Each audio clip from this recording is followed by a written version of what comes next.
Hey, good morning. Welcome to the Human Bleed, James. How we doing today? Man, doing great. Best day of my life. Best day of my life. Guys, today we want to talk about taking responsibility. The Human Bleed is a project that James and I have worked on extensively because of what we noticed helping people with relationship, with identity, and how this bleeds into the corporate world. The bottom line, small, medium, large companies. We've identified that there are 7 bleeds. I'm just going to try to go live on Instagram here. And so when we think about these bleeds, we need to understand that everything that happens in our lives happens as a direct result of fitting into one of these categories. So we have just divorce and relationship instability. We have hormone shifts, bleed 2. Bleed 3 is parenting or caretaking, i.e., your parents live with you, financial or debt. Bleed 5, we've got sleep or nervous system dysregulation. We've got grief and loss for bleed 6. And we've got addiction and numbing behaviors. The human bleed is fucking real. Yeah. Our lives are chaos. We write our own chaos instead of writing a new chapter. And what we've learned is that if we can identify where these cross over and intersect, then we can start to change our life. And the biggest thing that we need to do to make that happen is to learn to take responsibility in an extreme ownership type of way. Right, James? That's exactly right. And it sounds odd. Why the human bleed? Because these things bleed out, but they bleed out so smallly and so insignificantly in the large scheme. They're really big, Mm-hmm. small space where they are, that we forget that they're actually bleeding out everywhere. And so declining performance in someone who was usually reliable, what's really happening is the marriage has been drifting for years. An increase in absenteeism, but there's really no medical issue. What's really happening is there's probably some parental issues at home. And we could go on and on and on. And these things compound so much that the bottom line never knows that it's missing this because it's never been there. That's the thing, that we found this hole in the system. And it's not just hole in the system of organizations and businesses, it's the whole of the system of the nuclear family. It's the hole in the system of parenting. It's the hole in the system of individual identity and honestly life. And so we're looking to try to not just correct that, but to create a new way of living, a new way of thinking, and a new way of doing business. Yes. When I think about 4 years coaching, 8,000 people, I think about every single time somebody talks to me, or maybe I'm not even your coach, you just send me a DM. I did 3 hours of DMs this morning, sending voice notes. Yeah. Okay. And the amount of people that blame in the DMs is crazy to me. Yes. Like, if we think about how we don't like something or an area of our life, and we think it's easier to blame somebody else because what we don't like inherently is what we always talk about. We don't like how we feel about ourselves, our situation. So we victimize ourselves.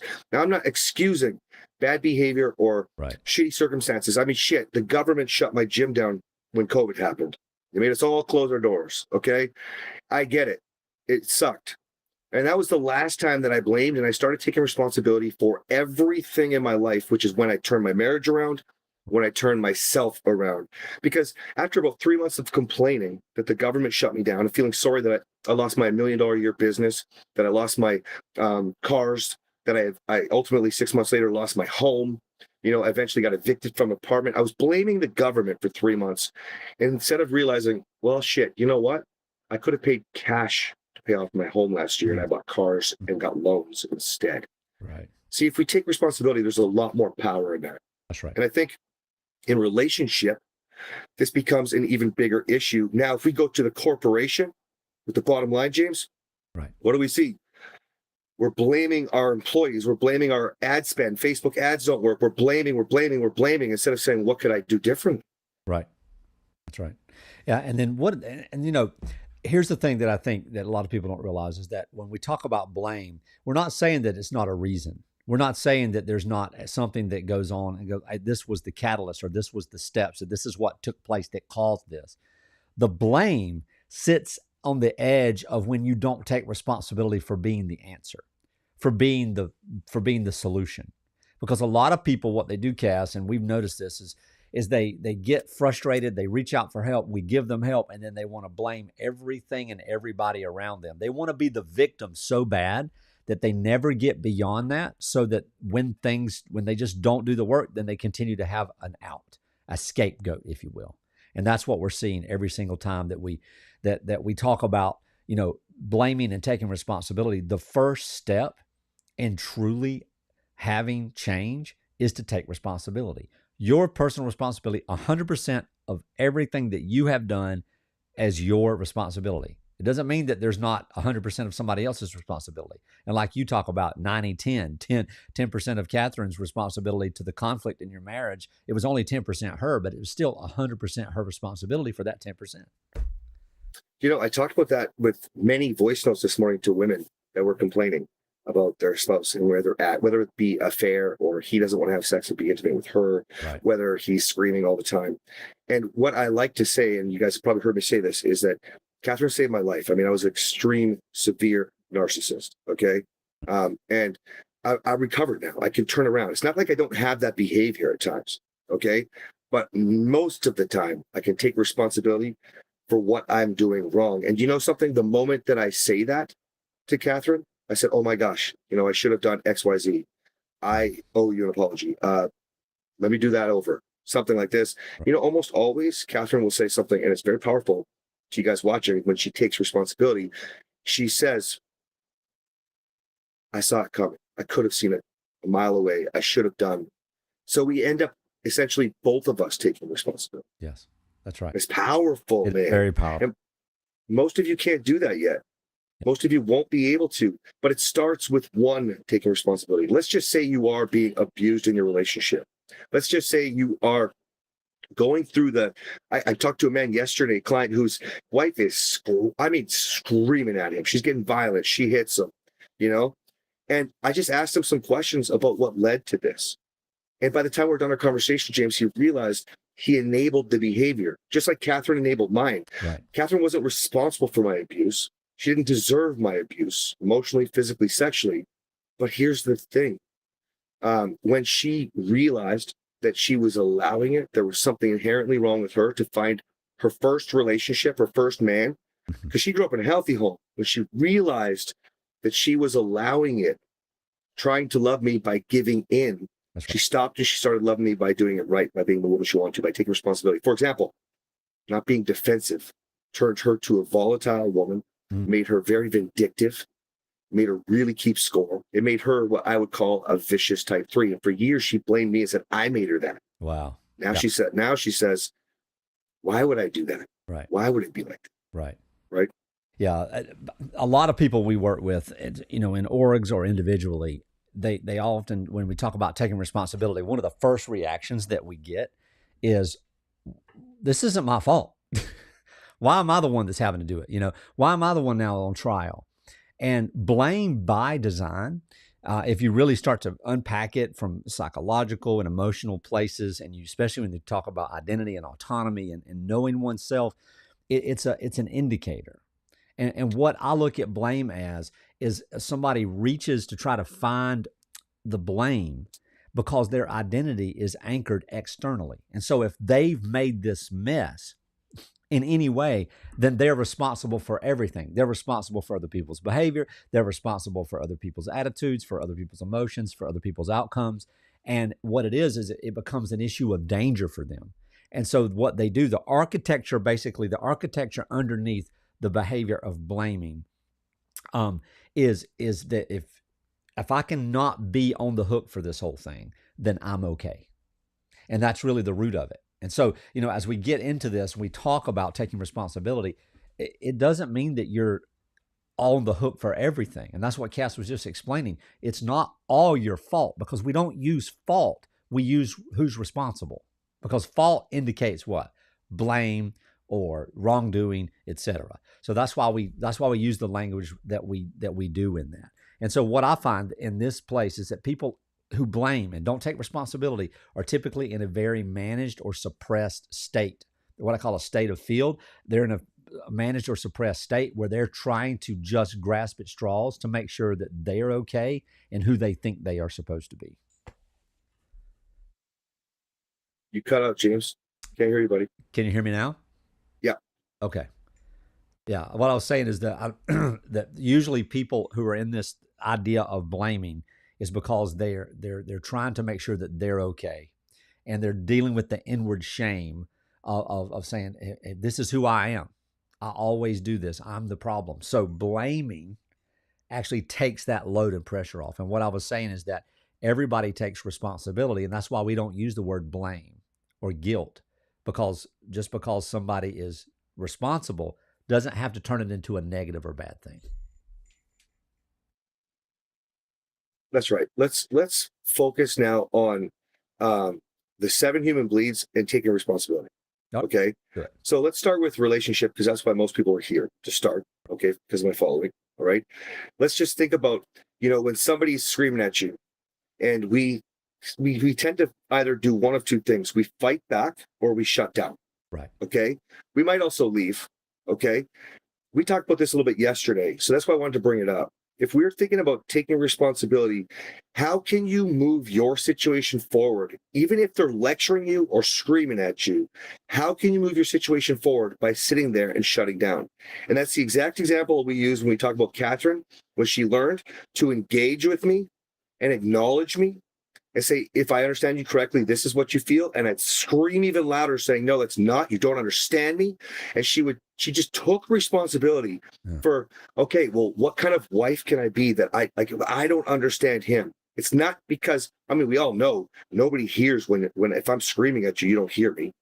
But Catherine took extreme ownership of the wife she wanted to be, and knowing that if I felt that secondary emotion, she wanted to understand what the real truth was, which is why she could say to me, baby, you're insecure. So if I questioned her, lectured her, you're cheating. Right. What the fuck were you doing at the park? What, all these things. Why are you wearing that underwear? That's why she would say, baby, I want you to say something. I want you to say, I love you, so I can brace myself, and then say, I feel insecure. Yeah. And then I can address it for you, baby. I can walk you through why no man changed the thermostat for me today, that I'm smart enough to do that. And she'd be cute with it. She changed her behavior by taking responsibility. Did she deserve me screaming, throwing shit, putting holes in the wall, flipping the furniture over, saying, who the fuck were you, fucking blah, blah, blah? Why is the toilet seat up? When my fucking child left the toilet seat up, probably. Yeah. You know what I mean? Like, did she deserve all that? No, but she took responsibility for the kind of woman she wanted to be. And that's what I want to teach when it comes to relationship. I'm not sure where you want to go, James, but I want you, men and women, to realize, what kind of man or woman do I want to be when I take responsibility? Because I don't blame. I don't say I don't deserve this. I don't listen to the world and say, fucking leave. I say, wait a minute. If I could be more like Catherine, I could understand where they're coming from. Mm-hmm. And I could make sure that they knew that I'm here for them. That's right. And you see, that changed my fucking life, guys. Right. Right? That's right. And that's interesting. This is a complete reframe, because, and this is why when we say you got to take responsibility, people get offended. They get frustrated because they're like, you're not listening. You don't know what I've gone through, blah, blah. No, we're not talking about blame. We're not talking about guilt. We're not talking about shame. Somebody can be 99% responsible for all the hell that you're living in, and there's no excuse for it. But when you shift it this way, what's literally happening is that we think taking responsibility means it's something that we've got to change in ourselves and for ourselves because we're the problem. But what it actually means is it's like we're taking responsibility as leaders in a relationship, as leaders. And that's what we've been talking about for the last week or two. And then what that does with a partner, with an employee, with a supervisor, or anybody in our lives, we're not adjusting ourselves. We're changing the environment that everyone is standing in by taking responsibility for how we stand in it. And that makes a huge difference. And that changes what is possible for other people. There's no guarantee how they're going to receive it. But what happens is, and I'd like to say it this way, when you walk in a certain way for a year or two and you are not part of the problem, then you've not added to the fire. And that other person, you've taken responsibility. 9 times out of 10, it will change the other person.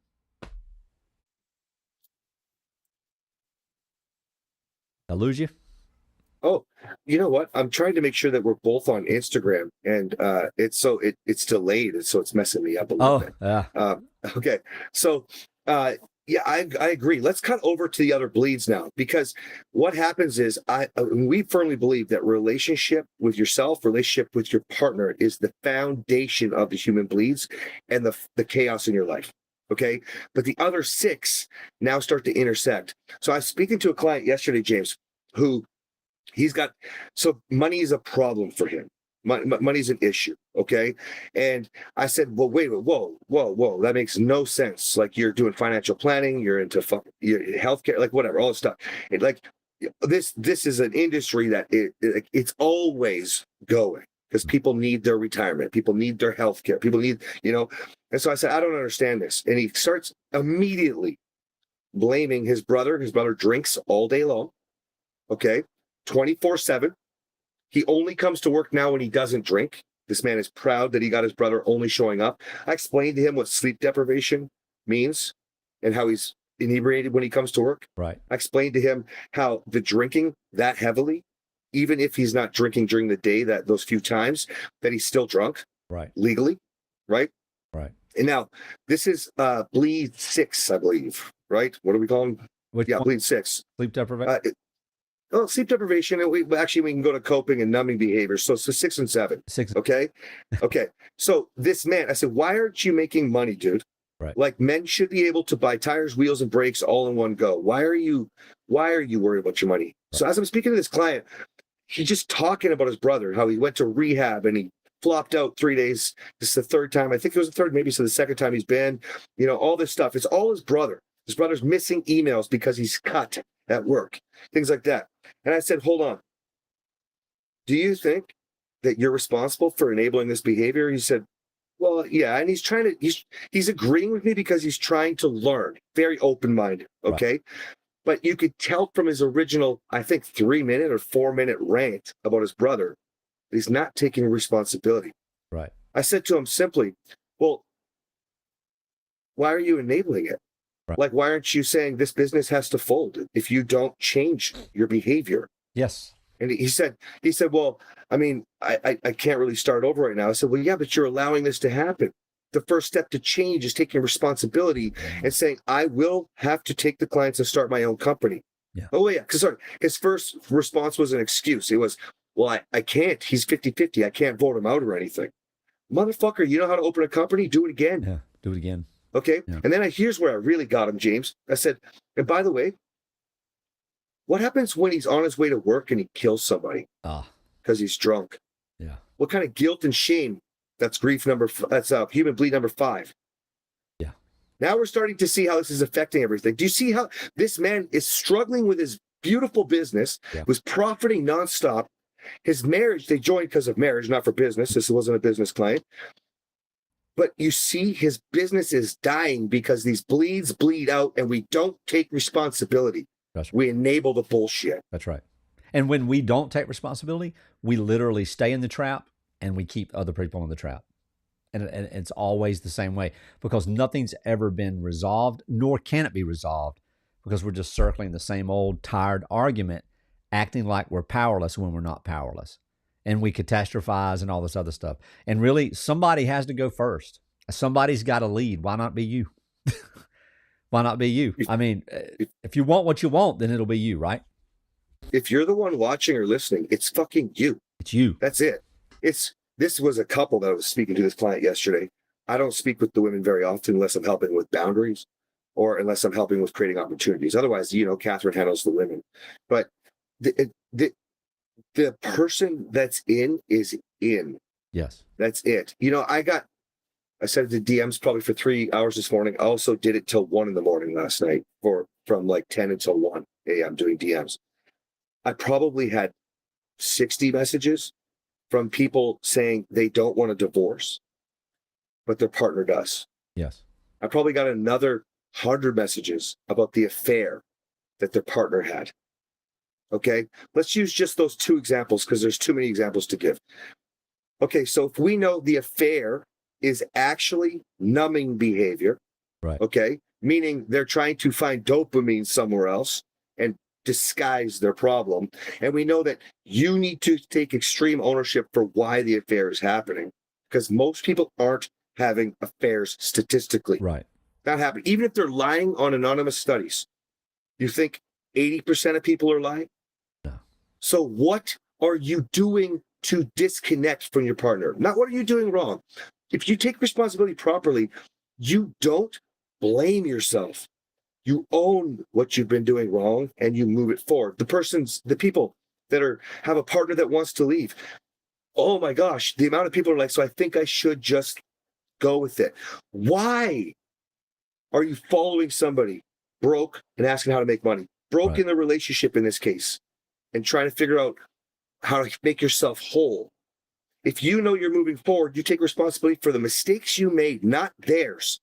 That's right. The mistakes that you made, and you show up differently. That's right. James, you have a really incredible story, which we're not going to get into entirely today. I know, Right. and I know why, listeners, just stay tuned.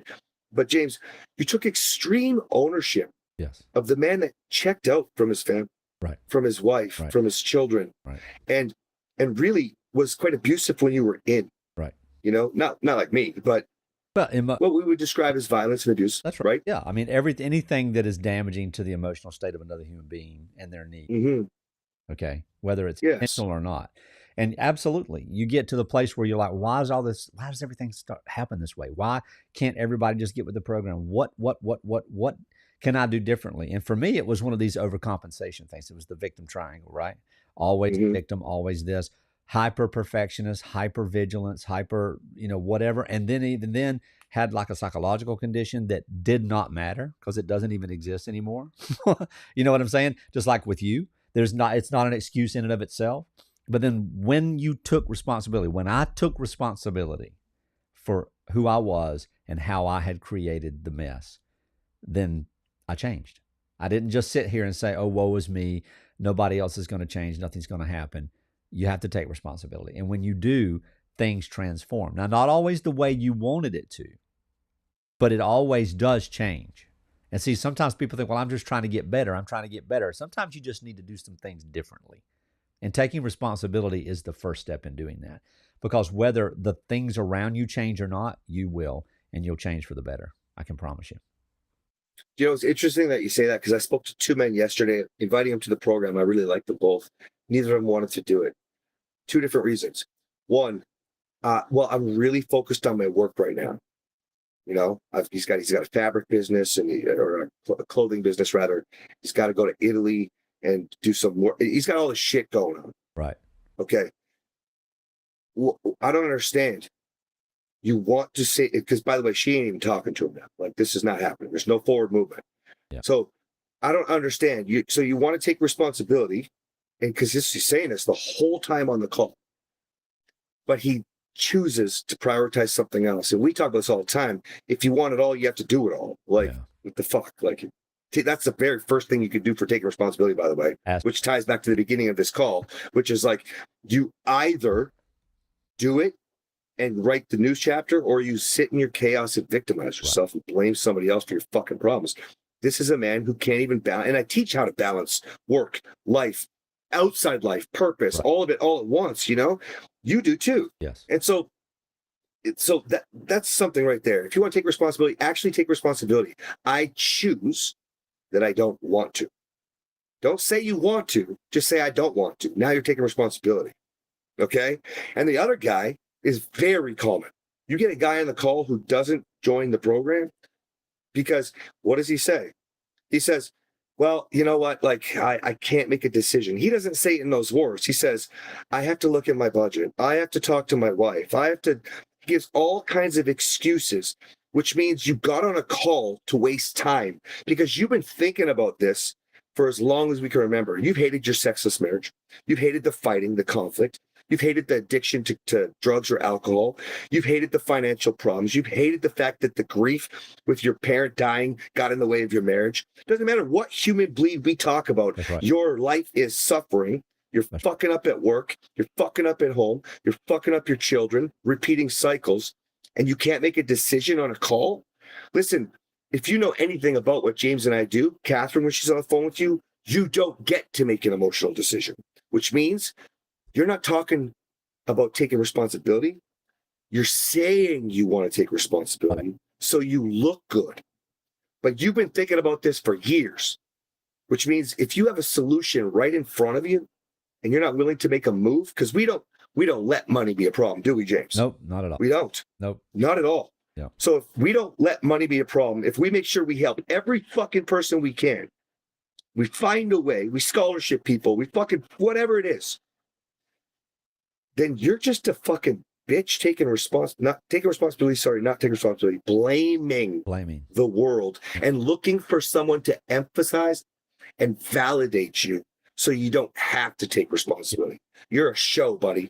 You're a mask, right? Yep, that's exactly right. And the primary way that we hear this all the time is it's in the form of an excuse, and then it caters into the icing that looks like a pain or a suffering or something of that nature. Oh, chaos. You don't know what I've gone through. This is a problem. This is a problem. Let me tell you something. If pain and suffering and problems and chaos are if all this is bad, then life is bad. It's the best day of my life, even when those things are going on. You framed it in it's a framing trap. And you get into the place. That's why when somebody says, hey, take ownership, it's already reframed in the negative because you're already thinking everything's a big bag of dung. So you can't even see the fact that the help that you know you need is not something that's going to be easy. The first step is honesty, right? Absolute honesty. And you've got to be honest about who you are. You've got to be honest and say, you know what? I'm a complainer. You know what? I have a pissy attitude. You know what? I have not been available. You know what? I have put work ahead of family. You know what? I've been emotionally unavailable. But I've tried to provide, but I did the vacation, but I make a lot of money. Who gives a rat's ass? It doesn't matter. Those things don't negate absence. Those things don't negate the fuel that you add to a tiny little marshmallow fire. I almost said mushroom fire. That'd be a different story. A marshmallow fire, and now the whole dag blasted block is on fire. You cannot say, yeah, but, and excuse the poor choices and the not showing up and not knowing who you are and try to make excuses for them. Take responsibility. I did this. I did that. I did this. One of our guys, brother, on my call yesterday, it was wonderful. He's come a long way, and he got served with papers, and the way he handled that was a champ. His question for me was, how do I deal with this? I think maybe I felt bad about it, so I apologized. And I said, well, here's how and what he said, oh, that's exactly. I said, what are you complaining about? He says, I feel like I should have been a little more upset, And so there's always a way for us to try to say, hey, things aren't necessarily as good as we think they ought to be. But the bottom line is that if we can look at it through the right lens, and that lens can't be dirty with excuses. That lens can't be dirty with a negative frame. Now, things could be negative. Things could be bad, but don't wear those glasses. And it's not like ignore the bad, look at the good, find the good. That's not that either. We're not, this is not, Dr. Seuss. I mean, this is real life. What is true. And the thing that's true about what you've done and what you've not done and how you've shown up in your relationship at home, at work, or with the kids is you have to take full accountability and responsibility personally, not to me, not to Cass, not to anybody else, to yourself. And then when that happens, you walk through the door of a place that you've never been before, because now all that stuff is not tying you down and weighing you down and dragging you to hell, really. It's so interesting that you talk about the reframe, because I think that is like the first step in taking responsibility. Yes. If I think about, okay, so actually, let's go this route. I have several posts going extremely viral right now, whether it's one of the songs I wrote or whether it's one written post or whether it's real. And they're talking about sexless marriage. What do I do? And for the first time in 4 years, James, it's not just a few women saying, what if it's reversed? I want sex. He doesn't. It's like thousands and thousands of women who are feeling this way. Okay. Let me just put this in perspective. So I'm going to talk about this on the talk show with Catherine tomorrow night. So we'll start the show. But just to give you guys a little bit of a preview, if we understand taking responsibility in the right way with the right reframe, okay, when we think about whether it's male or female, okay, when we think about why we're not wanted, what that makes us feel like, how we show up, the amount of people that don't even understand. I'll speak to the women since you guys are the ones really resonating with this right now. Do you know what it means to lift your husband and thank him and give him gratitude, touching him in a way, whether or not he gives you the grossed out look, he pushes you away, says, get off me, bitch. I don't really care. Who are you. When you take responsibility, you have pulled back. You have stopped initiating. You have stopped loving him in a way. You stopped being excited. You have been staring at your phone because you know he's not going to talk to you. You aren't giving him inherently what's needed. I'll tell you what, a lot of men felt another version of this, the way that you gave yourself to him because you thought you should to manage his emotions for a while. Yes. Right? That to me, I don't even want to be with Catherine if I feel that. It just doesn't do anything for me. I don't feel a connection. I don't want to have sex. That's right. No matter how much of a good wife she wants to be, no matter how much she believes sex should be a part of relationship and marriage. Yeah. It's not going to work. Here's another one. When it's like you just want to get off. Well, he doesn't feel the connection because most of us don't want to just blow our load in 10 seconds. Yeah. Or 30 seconds, or get you off and ram you and be over with. There's so many different avenues we can go down here, guys. But what happens is it filters into the other human bleeds. So a lot of you are complaining that, well, now he just drinks and he just scrolls on social media. Those are coping. Yes. That's numbing behavior. Yeah. Okay. He's already grieved. Bleed number 5. He's already grieved. 5 or 6. I get them all mixed up all the time. He's already grieved the loss of the intimacy. Yeah. Right? That's right. We start to understand that this affects him. Maybe he thinks he's performing at work, but he ain't. He's not. Nobody's performing at work when they're not happy. That's right. Nobody. That's You might be able to compartmentalize and do okay. But when we help people, man, they could be making millions and then we double their salary in 6 months to a year. Or not salary, the gross profit. Yeah. In 6 months to a year, because you clean up the bleeds by taking responsibility for yourself. That's right. That's right. And all of this stuff begins to multiply. So if you don't take responsibility, then every bit of this multiplies exponentially. Mm-hmm. And the thing is that most people don't see it. The conversations we have with certain people, Cass, for me, I talked with one of our lords yesterday, and he's starting his little coaching system, and it's really unique the way he approaches it. And he walked me through it yesterday. I'm like, that's really unique. And it's fun to see how each of us individually get to the person that we're talking to when they come to us, to get the information that we need to see where they are. And one of the things that is really instrumental, or really, instrumental in the aha moment or the impetus or spark for the people I work with, is they all of a sudden see this isn't new. They feel like the rug just got pulled out. They feel like the problems just started. They feel like they just started to feel bad. But do you know what? It starts way back when. It's been going on for a very long time, and they don't notice it until the performance stops, until somebody stops saying, I love you, or somebody says, what's wrong with you? You're under review at work. Or somebody says, why in the world are we not making our budget? Or somebody goes, I want a divorce. No, we don't even see it. But what we've learned is that it's been years and years in the making, and it's not too late. It's just one of those things that it's always much later than we think it is when we see the problem. So that's why they go on the quick fix. They want, no, y'all can help me. We can stop the bleeding. We can triage the issue, but it's not going to work over. If you've been married 15 years, imagine 15 years to get where you are. What we're trying to do is start a new chapter to help you have what you've never had. And that's the same thing with the context of what we do in organizations. That's so funny you say that, because I was talking to a man. I called a man yesterday who's he was anxious. He was very, he's desperate. His wife is like, she's done. Okay. Yeah. And he was like, can I bump my call up? I was like, well, I could check with, he had a call with Catherine. He really wanted her perspective. And I said, well, the only thing I could do is I could speak to you right now and I could check with her. She's helping someone else right now. And he was so desperate. Now he thinks he's taking responsibility. Okay, so check this out. I get him with Catherine, and then she says, okay, I need you to still talk to this man. He's perfect for the program, but he needs more. I get on the phone with this man. He wasn't taking responsibility. He did one of our paid calls, so it's a little bit different than having a free call. Right. And he was like, I didn't get enough answers. And now he repeated what Catherine said. Catherine said, dude, you've been married, I think it was 18 years. And you want answers for a full plan? No therapist in the world, no coach in the world can give you all the answers in 1 hour. So he repeated that to me. And then I coached him for a whole hour, my style. Yeah. Okay.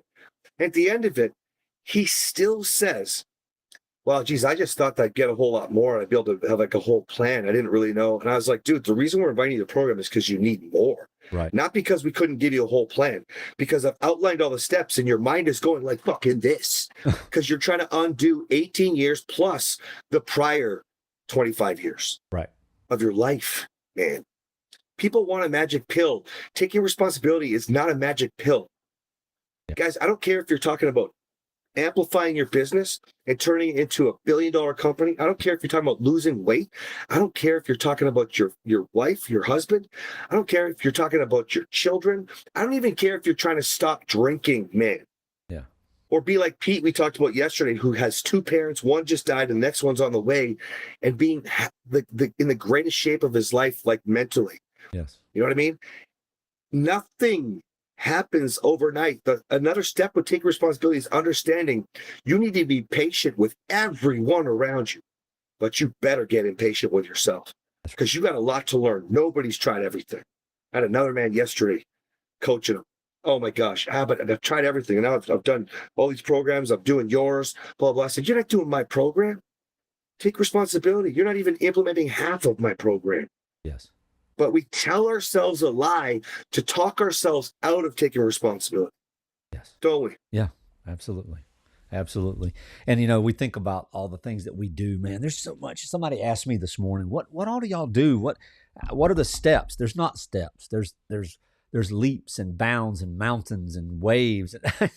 It's so full. It started making me a little dizzy thinking about everything that every time we find a need that needs to be met or something that needs to be taught. It was actually one of our mentors this morning, and he's working on a program for himself. He said, I just don't see how y'all do it all. I said, brother, when you live it and you start going, you'll see that what you become is the product of your own product, and then you teach it to others. You expand and you amplify your life. And we have answered so many different ways. And that's what the human bleed is, just another answer to this. And we've been working on a way to get this going for almost 2 years now. And one of the things that we do in our surgeries, we have these ideas like, you know, well, you're bleeding, so we need a little bit of a surgical response. And the first surgery is really reconstruction or excavation of identity. Who are you? Who are you in your partnership? Who are you in your marriage? Who are you at work? Who are you inside of yourself? And we do that through several things, and we both work on this on some of these same things that we talk about, invisible contracts. We do something because we feel like that the reason that we do X or that we act Y or we believe Z is because it'll protect us or give us what we think we need.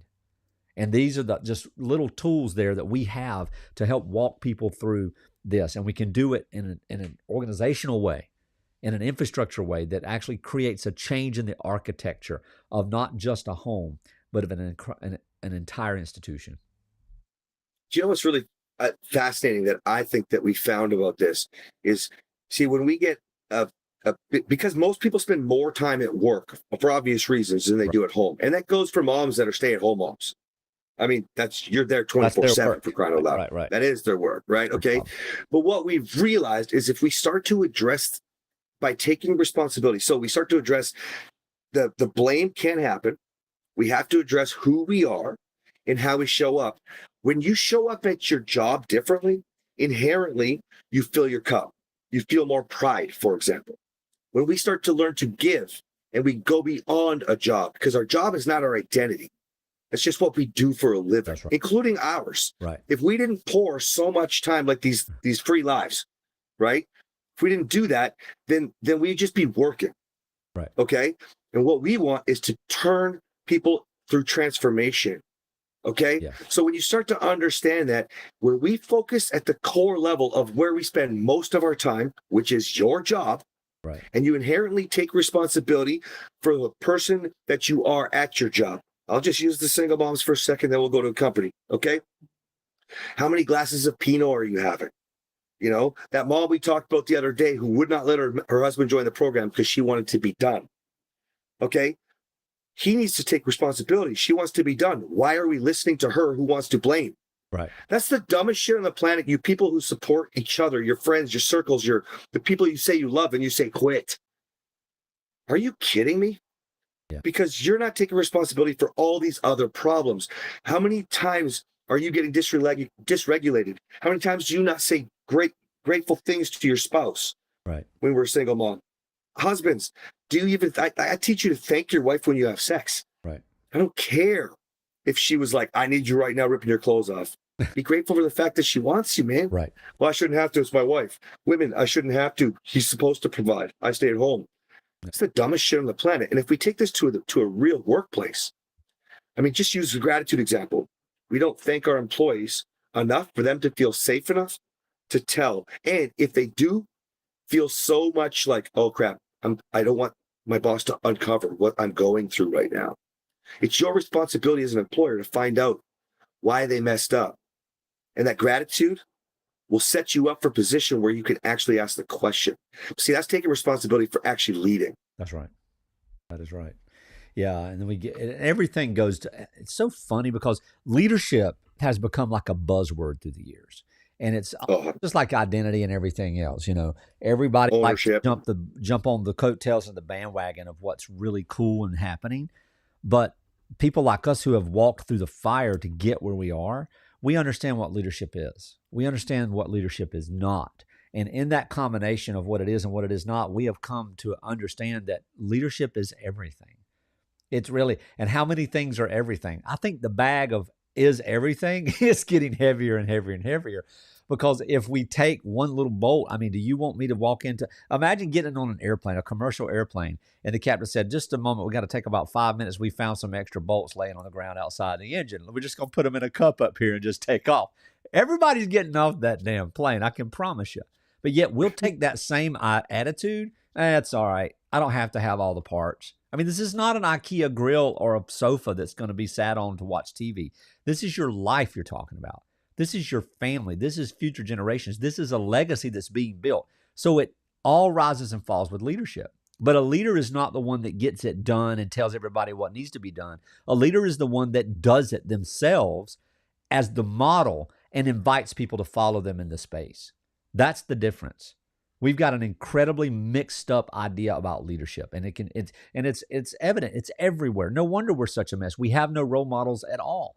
We have no role models from the government. We have no role models from, famous people, our neighbors, at work, nowhere. And so we want to change that. We want to change the entire structure of what people know about leading and about caring and about doing life. I love that you went, like, if you think about doing life, I love that you went with the bolts in the cup, right? Because if you think about it, some of the most basic shit that we do, you brought up IKEA, we look at the instructions if we're not too full of pride. Yes. Okay. And it actually goes faster, even if you're good at building IKEA.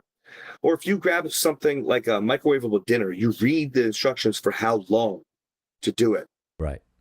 The reason why I love the direction of this, James, because the first thought that comes to my mind is when we look at terms like leadership, identity, accountability, the reason why I like taking responsibility more than any single one of those terms is because taking responsibility covers all of them. In other words, you could bring all of them into taking responsibility. I am a fucking leader. I lead 1.5 million people online and new people finding me every day because I take responsibility. People say, well, I need accountability. When I owned the gym, that was the whole thing, like the buzz thing. Let's sell accountability to make sure you reach your goals. Right. No, man, I was already doing this, the human bleeds. I just didn't know it. Why aren't you showing up at the gym? Right. But I'm not outside your house with a ghetto blaster blasting love songs to save your marriage today. Right. You need to learn to be accountable. Yes. Right. You need to learn to be disciplined. Another word that's getting thrown around. Right. You need to know who you are. And the only way you can do that is by taking responsibility and managing your choices with losing the blame. You see, I like the term taking responsibility more than all the words put together. Yes. And here's the kicker.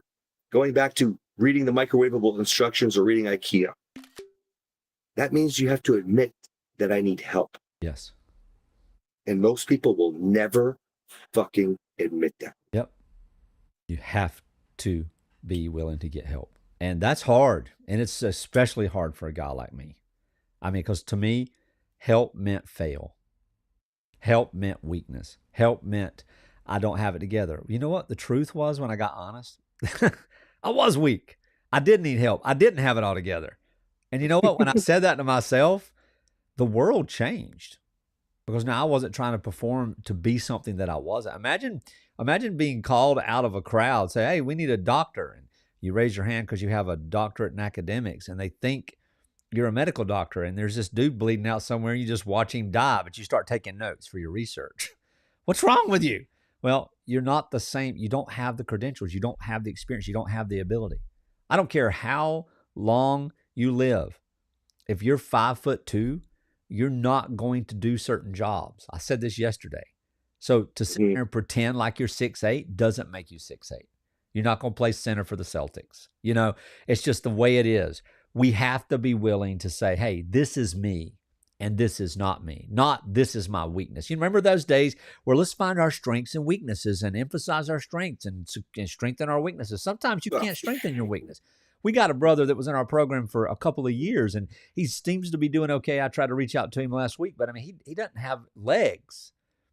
You know, he lost his legs in military service, and he did the workout challenge, and all these guys with 2 legs and 2 arms and everything, and they're like, wah, wah, wah, and all of a sudden this dude, oh, you know, this is so hard. It's so hard. And he's like, pans down to his leg. He's like, I ain't got no leg over here. Who are you complaining to?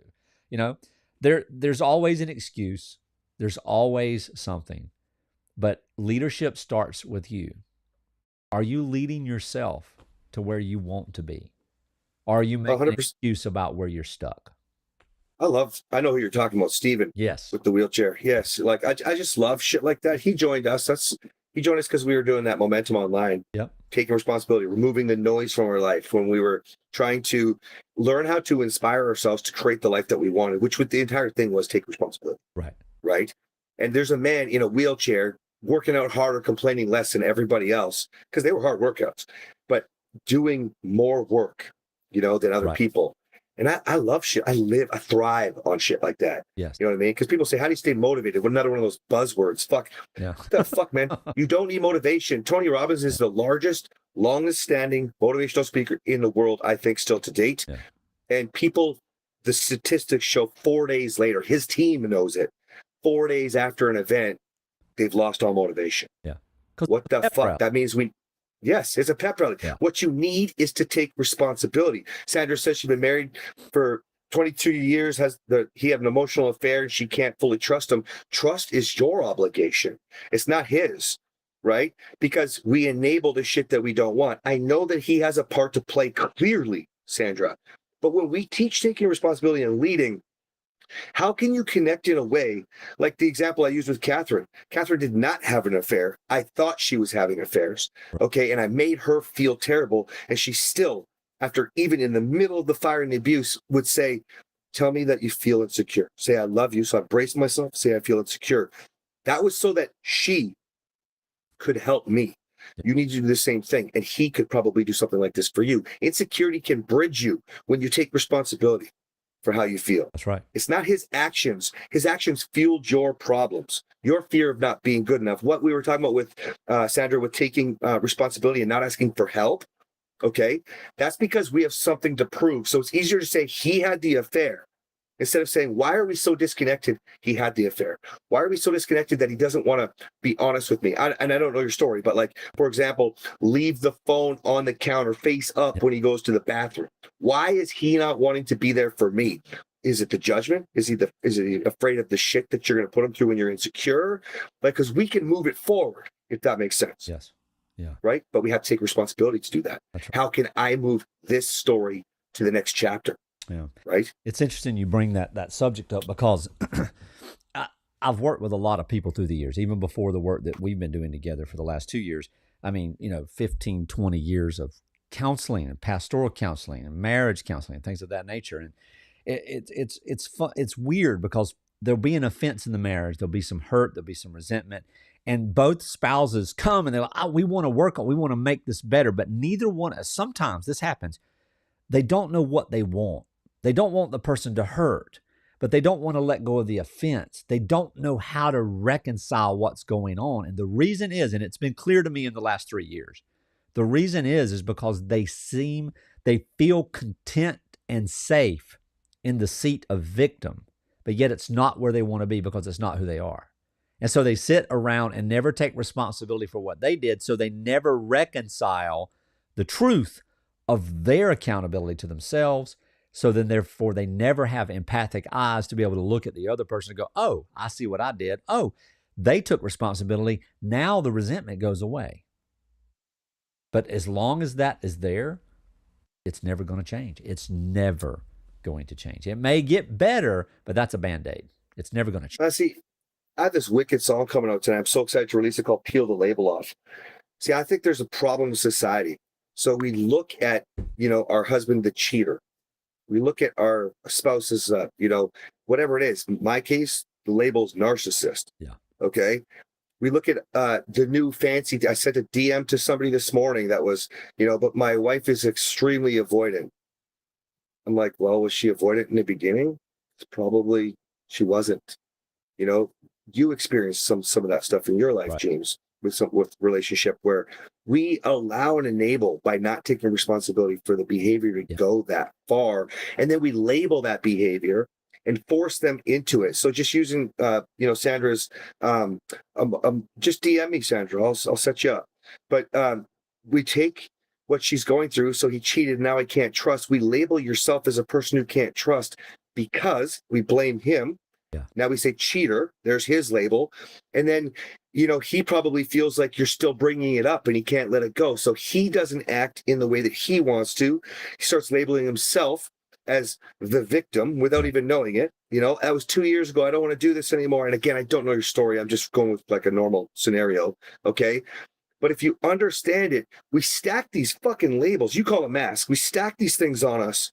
And the reason why I like to say labels, because Catherine said one day, that means it's just got a little glue. It's going to be really hard, but just peel that shit off. Right. Peel it off. Because when you say you don't know how, Sandra, it's how you lift them. Because if you want to trust again, one of the things that I go mega viral over is a lesson that Catherine and I teach, and James, I think, teaches something similar, where if you want it, accept it. So if he is being loving, encourage more of that behavior. If he is doing something right, do more of that behavior. We almost always create more chaos because it hurts. Go back to 2 episodes ago when we talked about emotional regulation and intelligence. Right. We create the chaos because of how it makes us feel about ourselves. And again, why we don't go get help. Because we're like, I need to feel good enough. This is huge for men, James. Right? We've seen it. Right. Men are responsible. The new number is like 90%. Did I get that right? I read that somewhere. 90% of self-help is influenced by the finances or investment of time by women now. It used to be 70%. I'm pretty sure it's changed now. And please don't quote me. I'm sending that out in DMs right now because I'm pretty sure that's what I read somewhere. Which means that men are more than ever afraid to get help because they have something to prove. Like, I am good enough. That's why there's so much more blame towards women. And I believe, my personal belief only, opinion, but James, tell me what you think about this. Because women rose up, feminism climbed, men started to fight back. Equal rights is what they want, fine. And so now we have more to prove. If this is what you want, bitch, then fucking show up. That's why they're so focused on their respect. They're so focused on the vagina. That's what I think. What do you think? I mean, I don't know. It's one of those things where, society and sociologically, even psychologically, it's a weird thing because there's always going to be inequality.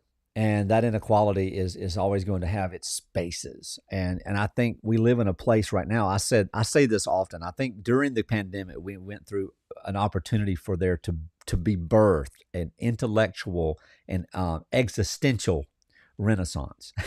and because of that, we're going to see some creation like you. I mean, you're writing song lyrics now. And it's something that you've never even thought about doing. I mean, until, just a little bit sitting on the side of the chair with a guitar, but not anything to be published and things of that nature. And what's happened is that everybody is building this mindset of change and transformation, but they're dragging, I'll just say it this way, they're dragging into it a century of shit on top of it. Well, now I want this, but I want this because of this. How about you want this because it's what you want? Mm-hmm. Why do you have to have something to prove? You know, I've categorized all identity masks into 8 categories, and it's real easy: relationships, religion, resume, recreation, rules, roles, responsibilities, and reasons. And underneath each of them, there are hundreds of different layers. And we have this tool that we use in one of our programs that help you peel the layer, because not just because it's there doesn't mean that it's wrong. So you peel it off, you look at it. If it's you, you keep it, but you own it and you do it because it's who you are. If it's not you, you throw it in the freaking fire. That's the reality. You test everything to make sure it's authentic. If anything you do is because somebody else hurt you, you're not true. If anything you believe is because something else happened or some circumstance, you are living in a place of the outside world is driving you. There's a voice driving you. There's a belief system driving you, and you're not even aware of it. The definition of slave is not as bad as that bondage right there. Oh gosh, say that again. The definition of slave is not as bad as that bondage that I'm describing right there. Oh, it gives me chills. What a great expression. Okay, guys, this has been another episode of The Human Bleed, but you know what I want to do? Tomorrow I want to talk about layers. I want to go deeper. James, I think that we can really help some people go through layers and understanding some practical steps in peeling some of these layers off, because that's how you change your life, guys. I'll give you an example, just a simple one before we go. If we are labeling ourselves as fat, then we decide that it's hard to work out. We feel intimidated when we go into the gym. Yep. When we feel insecure about ourselves, and then maybe we take from our relationship. Maybe we don't have the confidence when we speak at work or when we walk into a room, all because we don't like a few pounds, and we label ourselves and hide in that instead of peeling it away. You might have not lost any weight, but if you can peel this layer off and break off those 4 examples I gave you, now you can move. Yeah. Now you can get shit together. That's right. So let's talk about that tomorrow, you guys. Perfect. And you guys have a